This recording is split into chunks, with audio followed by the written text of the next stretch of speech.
শেখ হাসিনাকে ফিরিয়ে আনতে বড় ধরনের উদ্যোগ নিচ্ছে সরকার। আগামী মাসে ঢাকায় পররাষ্ট্র সচিবদের বৈঠকের প্রস্তুতি নিচ্ছে বাংলাদেশ ও ভারত।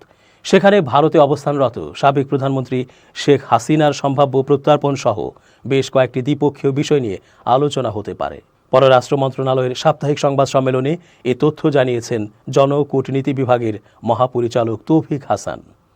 আসন্ন সংলাপের প্রস্তুতি বিষয়ে এরই মধ্যে একটি আন্তঃমন্ত্রণালয় সভা অনুষ্ঠিত হয়েছে। আগামী ডিসেম্বরের প্রথম দিকে ঢাকায় ফরেন অফিস কনসালটেশন FOC অনুষ্ঠিত হওয়ার কথা রয়েছে। সম্মেলনে তৌফিক বলেন, শেখ হাসিনাকে প্রত্যর্পণ নিয়ে আলোচনার সুযোগ রয়েছে। জুলাই আগস্ট গণহত্যার সময় গণহত্যায় জড়িত থাকার অভিযোগে পালিয়ে ভারতে থাকা শেখ হাসিনার বিচার চলছে বাংলাদেশের আন্তর্জাতিক অপরাধ ট্রাইব্যুনালে।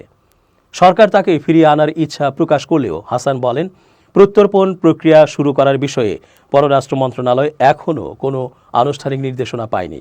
এক প্রশ্নের জবাবে তিনি বলেন, আমরা দিল্লির সাথে কথা বলবো এবং প্রয়োজনীয় নির্দেশ পেলেই বিদ্যমান প্রত্যর্পণ চুক্তি অনুযায়ী আনুষ্ঠানিক প্রক্রিয়া শুরু করব।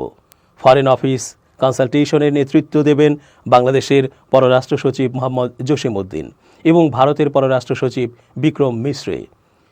দুই দেশের মধ্যে বিদ্যমান চুক্তি ও সমঝোতা স্মারকের অর্থাৎ MOU মোতাবেক পর্যালোচনা প্রসঙ্গে হাসান বলেন, এগুলো বাংলাদেশের বিভিন্ন মন্ত্রণালয়ের আওতাধীন। তিনি বলেন, সংশ্লিষ্ট স্টেক হোল্ডারদের সাথে পরামর্শ অত্যন্ত গুরুত্বপূর্ণ। যে কোনো পদক্ষেপ বাস্তবায়নে সময় লাগবে, যদিও গত 100 দিনে সীমিত অগ্রগতি হয়েছে।